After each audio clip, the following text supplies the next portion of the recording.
Hey guys, Rob here with First Cast Reviews, here to do an overview on some jerk baits. Obviously with winter time, prime time for throwing jerk baits. Obviously it's not a technique that's only used in the winter time. You got pre-spawn, you got summertime, but here where we're at in the Ozarks, winter time, the jerk bait really shines. And I'm here with my tournament partner Brandon. And we're going to actually go through some of our favorite jerk baits, some of the situations we throw them in, some of the things that we like about them, some of the things we don't like about them, what we change, what we keep stock, stuff like that. We'll also go through some of the setups that we like to throw it on, and just really go into depth with you guys on what we're throwing, why we're throwing, how we're throwing it, stuff like that. So I'm going to turn it over to Brandon and let him open up with some of his favorites, and then I'll chime in and give you guys some info on some of mine. So Rob and I here have some baits laid out right in front of us that we just pulled out of our boxes. We probably have 60 to 80 baits to choose from in there, so it's kind of hard to pick a small lineup that we've got laid out here. Being that it is wintertime, of course the go-to wintertime jerk bait for us is going to be the Megabass Vision 110. This is one of my favorite colors here. This is Wake in Reaction. As you can see, there's probably a little bit of hook rash on that one. That's one of my favorite baits to throw as we get into some of the stained water situations that we get after a little bit of rain here in the wintertime. It's really good on a sunny day when there's a little bit of stain. When I'm talking stain, I mean 3 foot, 4 foot visibility. Here in the Ozarks, most of our lakes are pretty clear. This is a killer on Lake of the Ozarks. I probably shouldn't tell you a secret like that, but that's a secret killer on Lake of the Ozarks. It catches fish. Probably my all-time favorite color, really any condition, is Ito Natural. I've probably caught 100 fish on this one bait right here. It just gets chewed up. That's another one that I like to throw in relatively stained conditions. When I'm talking more about clear water, I want those more transparent colors. This is the Crystal Shad here. That's kind of like a Pro Blue with a green back on it. That's a bait that I've swapped hooks out on that one because I've bent so many hooks out on those that I just went ahead and swapped them over. That is a Gamakatsu number 6 EWG hook there. That's not my favorite hook to throw them on because it does change the buoyancy up a little bit of it. That does make it sink a little bit, which is not a bad thing when we're talking about wintertime jerk baits. A bait that has a slow fall is actually a bait that I really, really like. Sometimes I'll wrap the front hooks with wire to give them that slow fall too, because very seldomly do you see a dying bait fish that just sits dead still in the water when it's not moving. They're either going to float a little bit or they're going to sink a little bit. So having a bait that doesn't just suspend perfectly is not bad. When those fish suspend a little bit deeper than what I can target them with the 110, the 110 runs about 4 to 5 foot deep whenever I'm throwing it on 10-pound test fluoro. When those fish suspend beyond that 10 to 15 foot range, I'm going to go ahead and hit them with the +1. This looks like a threadfin shad. I don't know the name of this color off the top of my head, but that is one of my favorite baits to throw around Table Rock, Bull Shoals, Stockton, any of those reservoirs we have here on the Ozarks. That bait is just one that catches fish for me. The 110 isn't the only jerk bait out there that you can catch fish on. It kind of is overshadowing on every other jerk bait out there because it gets talked about so much. It is not the only jerkbait that catches fish. You don't have to spend $25 on every jerkbait that you buy. That's just not the case. These old Smithwicks here, this is an Elite 8. That's another one that gets down there a little bit deeper. About 8 feet deep is what this can go to on 10-pound fluoro. That's another bait that gets bit really well around here. Again, these transparent colors, we're talking about clear water fisheries, just seem to be better no matter what. Even on cloudy days where the light doesn't transfer or it doesn't penetrate that deep into the water, the transparent colors get bit better than the flat colors for some reason. Those are a few of my favorite baits here. I've got a couple more laid out here, but nothing else just really hits me like those in the wintertime. When I throw a jerkbait other times of the year, like the summertime, I like to move the bait a lot. The Megabass baits aren't ideal for moving the bait a ton, just because when you really rip that bait, it wraps around the front hook. It's a bait that's meant to be twitched more than it is ripped. One of the baits that I really like to throw in the summertime is this Jackal Squad Minnow 95. That is a Tennessee shad color, I believe, or ghost minnow. That's a bait that I can just continually rip the whole way back to the boat, never pausing it, and I catch a lot of fish on it. A situation I throw that in on Table Rock, if you ever fish Table Rock, early to mid-June when those fish get post-spawn, they school up really, really thick on shad in the mornings. Any point you pull up on, you will see fish busting on shad. Sometimes they'll eat a topwater, but I have better luck throwing a rip bait like that because not all those fish are just right at the top. They're chasing those schools of shad. So I'm trying to make a bait look like a minnow, a shad that's trying to evade those schools of fish. And sometimes you're lucky enough to catch two at a time on those because their schools are so thick that you're chasing, they just gang up on it. Those are some of my favorite baits there. Like I said, I've got a few more laid out here, but nothing really hits home like those do for me. I'm going to throw it back to Rob, and he's going to give you a take on a few of his baits. Yeah, so a lot of the stuff out here is stuff that I really like to use as well. So I had to throw in some other stuff that in certain situations I may, lean towards throwing that versus a 110 or a +1. I would say probably 60% of my jerkbait fishing in the wintertime, I am throwing a +1 like Brandon. I just like to get the bait down closer to where I know those fish are. I know that a lot of times they will move up and they will eat that 110, as he said, going down 4 or 5 foot. They'll make that move up and they'll eat that bait. But if I could throw that +1 and I can just get it that much closer to where they're suspending and they don't have to exert as much energy to eat it, I just feel a lot more confident in knowing the water's cold, the fish are going to be lethargic. They still want to eat, but they're not going to be willing to expend as much energy to go after a bait. So if I can get it closer to where they're staged up, where they're suspending at, I'm just going to feel a lot more confident in being able to get those fish. So throwing those bigger lip baits, the +1s, Stacy 90, something like this, an old Lucky Craft.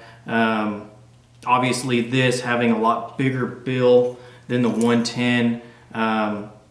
You have to work it a little bit more to elicit the same type of action that you're going to get out of the 110 +1, just because that bigger bill is going to create a lot more drag. But in really cold water situations, when the water's in the low 40s, mid 40s, this is one that I'll actually reach for quite often, just because it's almost like I can't work it enough. And on those really long pauses, when the water gets really cold, when you're talking 5-second pauses, 10-second pauses, 20, 30-second pauses sometimes. Obviously, I can't fish that slow, but for the people that have the patience to do so, sometimes they can be really rewarded by being able to do that. So that's one that I reach for.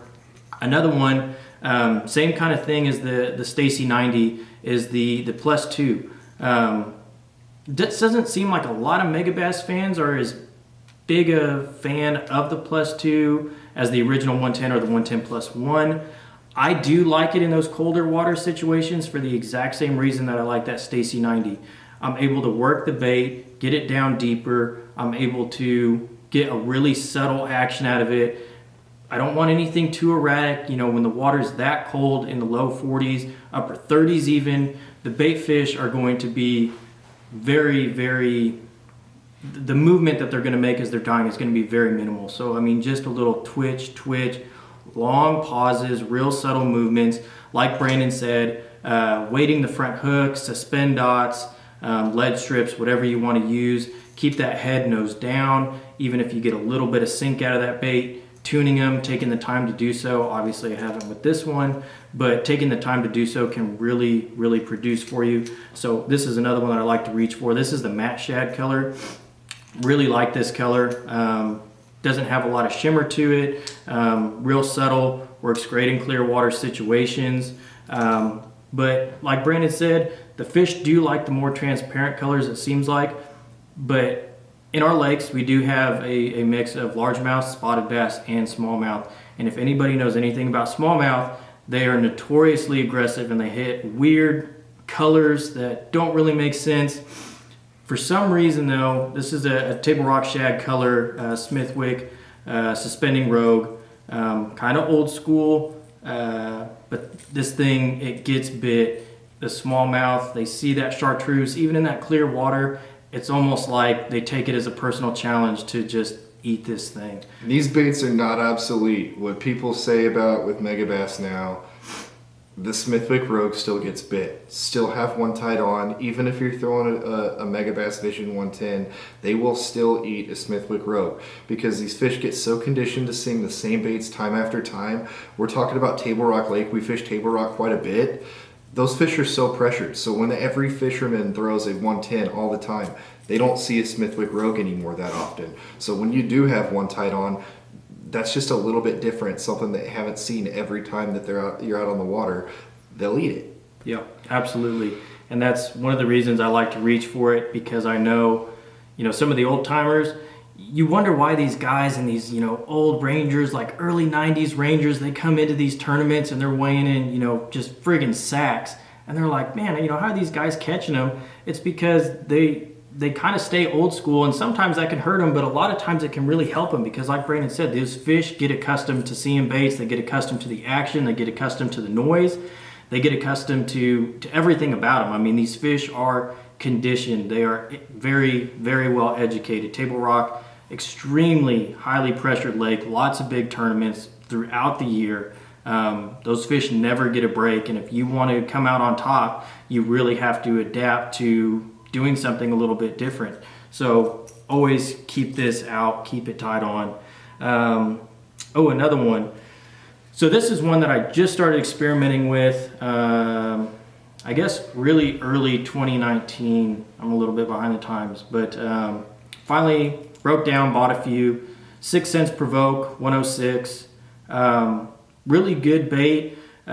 Similar situation, if you're getting bit on a 110, maybe the fish are becoming a little bit conditioned. Maybe, you're fishing with a partner and you're just wanting to kind of really get them dialed in. I may let Brandon throw the 110. I may follow up with the provoke, the 106, and just kind of give them something a little bit different to look at. You may be having fish that come up, look at the 110, kind of nose zip on it, and maybe they don't eat it, but following it up with something a little bit different, giving them a little bit different profile, a little bit different presentation, a little bit different action, different noise, stuff like that can sometimes make all the difference, especially when you're tournament fishing.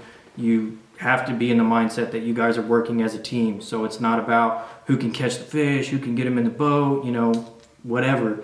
It's about working as a team. If he's throwing something, following up with something a little bit different, and if you got him dialed in on a jerkbait, there's no reason for you guys both to be throwing the same bait unless you just actually, have them just precisely dialed in. So a lot of times I'll reach for that if he's throwing the 110.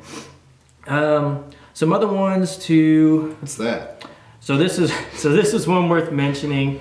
This is actually a Megabass X70. Extremely small little jerkbait. I don't even know what size hooks those are. Maybe like 10s. I have no idea. So one of my friends, he goes to Japan regularly, and he's not a fisherman, but I told him, I'm like, hey, you go to Japan, you bring me back some Japanese bait.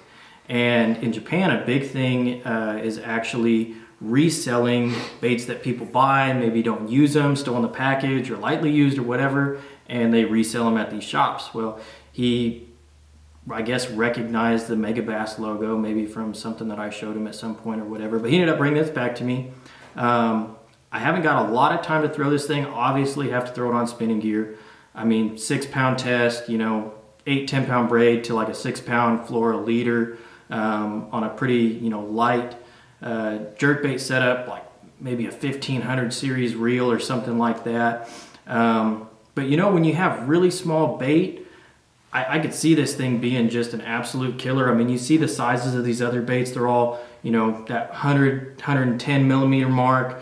This thing, 70, a lot smaller, actually a lot probably more closely mimics the actual size of the bait in the wintertime. It seems like in the wintertime the bait can tend to be pretty small.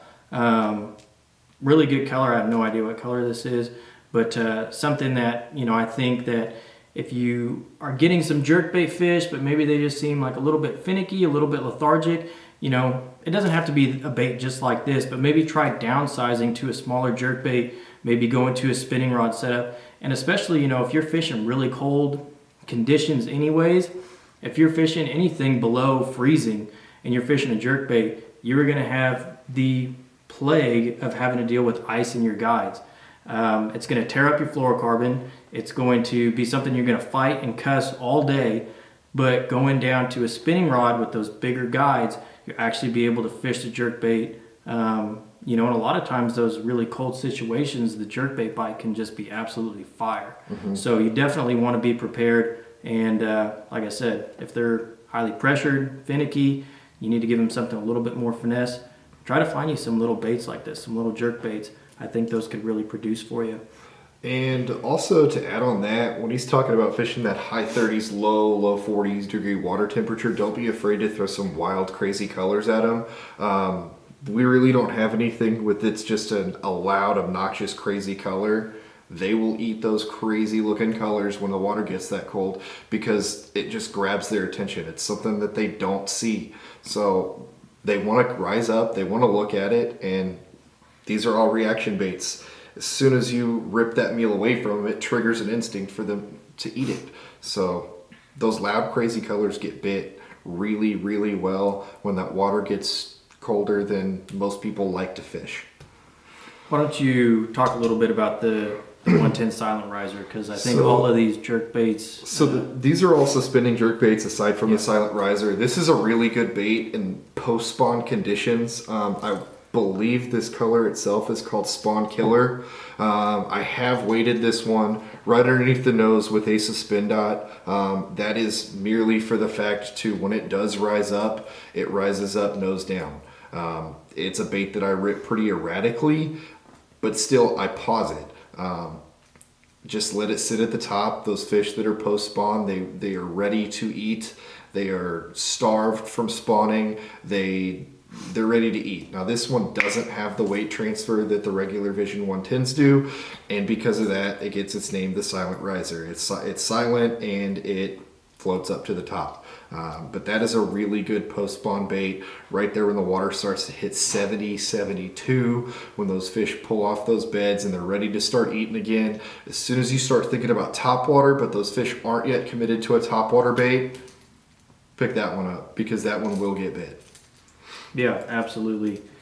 One thing I think is worth mentioning too, you probably have noticed, at least on some of these, is we're not running stock gear on them. Whether it be rings, whether it be hooks, whatever. One thing that I normally always will change, and almost anybody can attest to this, these stock megabass hooks, they're the Katsugi. What are they called? Something like that. I think Katsuge or something like that. I'm not Japanese. I don't know how to say it. But the out barb hook, they're sharp. They're pretty sticky hooks, but they do not hold up. They will bend out. They will break.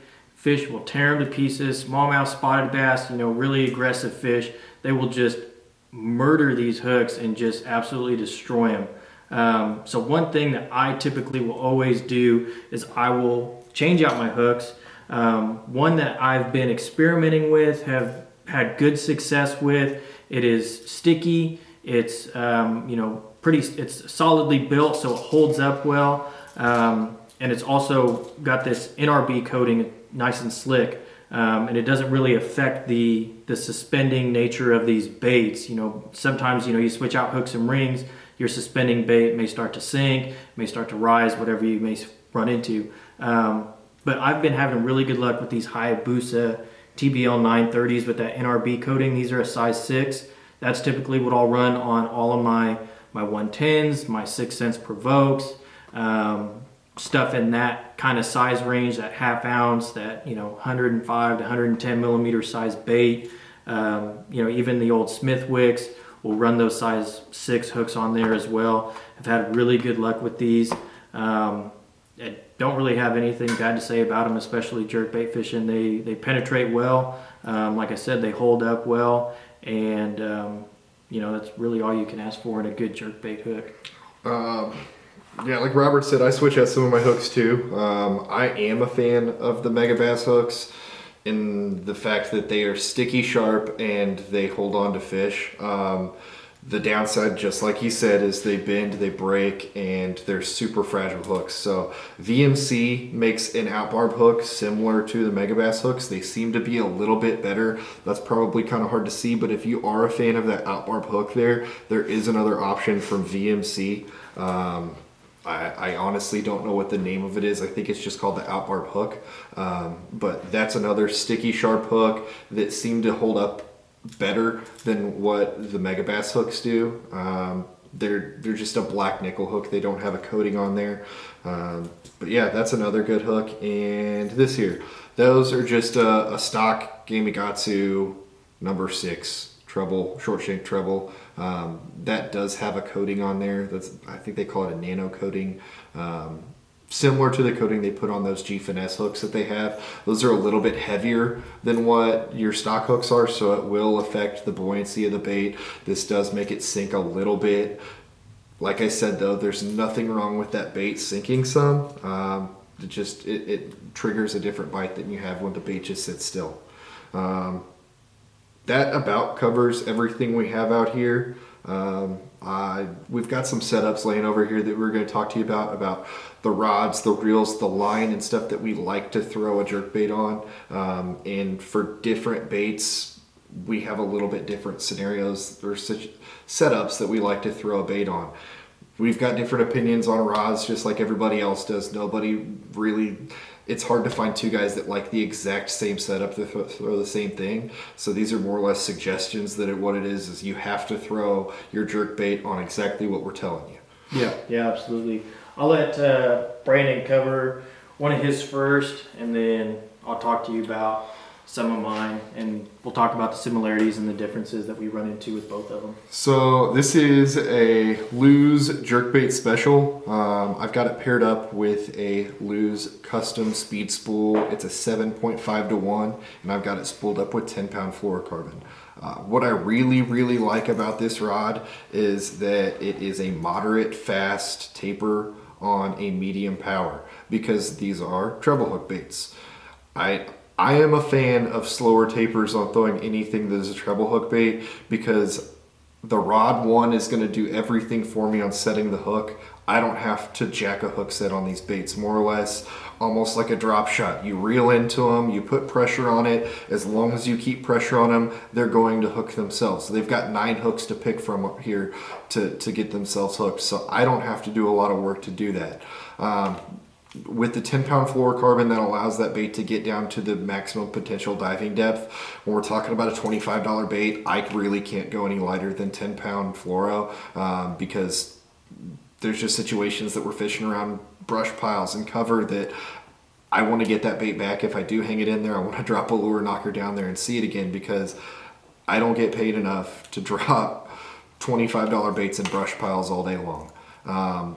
This rod is really great about throwing these 110s and these colder water jerk baits, because I can rip the bait a little bit harder, not meaning to, and it still give me some forgiveness with that moderate fast taper. The 110s specifically, like Robert said, it's a bait that we really just want to twitch.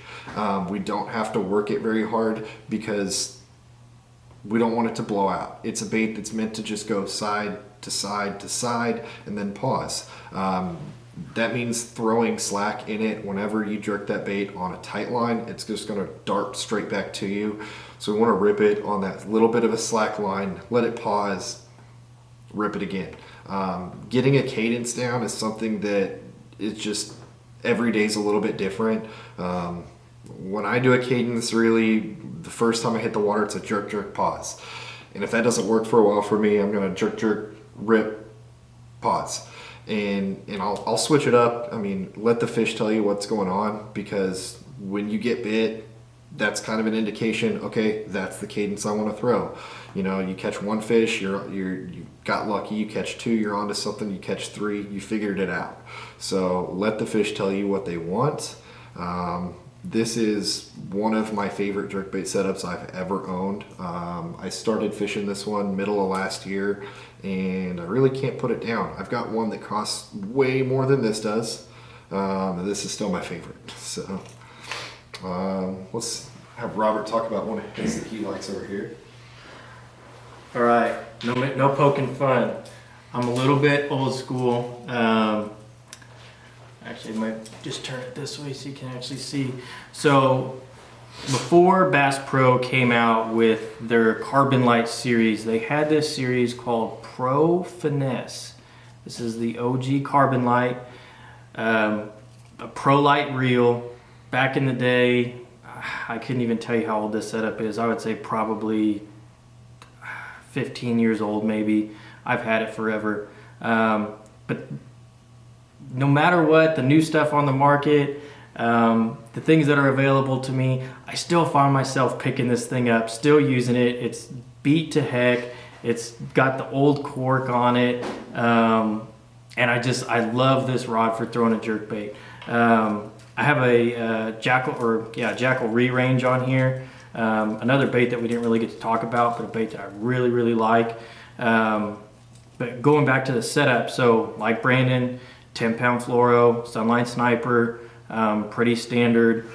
I also do not like to go any lighter on my line, but I also really don't like going any heavier. I found 10-pound is just that really sweet spot for me, so that's what I'll stick with.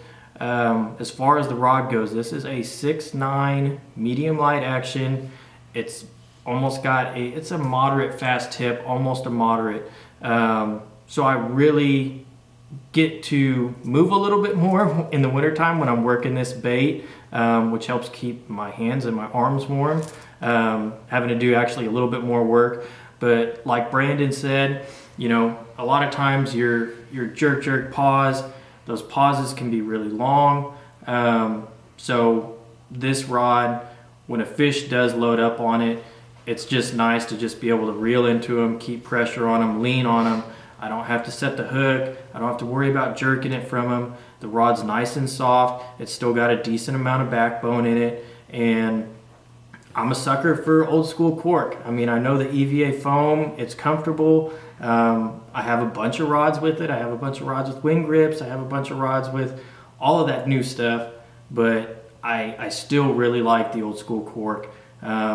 Like I said, this is not a fancy setup by any means. It wasn't even really that fancy of a setup back in the day, but I still like it. This reel, to tell you how old it is, it says high speed and it's a 6.2 to 1. Nowadays we have 10 to 1s. So this is pretty old school. I do like throwing it on that 6.2 to 1 though. It gives me a chance to, you know, I still have a little bit of gear in there to be able to catch up with the fish whenever they bite it and I need to pick up the slack. But at the same time, it doesn't let me work the bait too fast. So that's why I like going with that little bit slower gear ratio. I know Brandon said he's got that 7.5 to 1. That's just a little bit fast for me. But it's just, this suits my fishing style a little bit better. So this is what I like to throw. Like I said, this is an oldie, but a goodie. Brandon will talk about a newer, probably better setup that works for him. And we'll go right into that. All right, so another jerkbait setup that I really like to throw is the St. Croix Legend Tournament jerkbait rod. It is an 6'8" medium power extra fast taper. I've got it paired up with an Abu Garcia MG Extreme 2 and spooled up with 10-pound Seaguar and VizX Fluoro. I have thrown this one quite a bit. This isn't my favorite wintertime jerkbait rod, just being that it is an extra fast taper. I really like that loose custom speed stick because it does have a softer tip. I like to throw a little bit deeper diving jerkbaits on this because it doesn't have as soft a tip. And this is an ideal rod for throwing this Jackal Squad minnow, which I really like to throw in the summertime, just because I can rip it the whole way back to the boat, pick up line quick, and it does everything I want to. So that really covers what jerkbait rods and setups I like to throw. So yeah, Robert? I hope you guys found this information useful to you. Like I said, these are just suggestions, just some things that work for us where we're at. Here in southern Missouri, fishing these Ozark Highland reservoirs, lakes like Table Rock, lakes like Bull Shoals, lakes like Stockton. This is what works for us. You know, these are the setups, these are the baits, these are the techniques, the cadences, everything. I hope you guys find this useful. If not, I hope at least gave you guys some insight into maybe expanding, you know, your thought processes and maybe trying something new that may work on your home lake. So if you do like this video, drop a comment below, let us know. Otherwise, we'll see you guys out there on the water. I appreciate it. Thanks.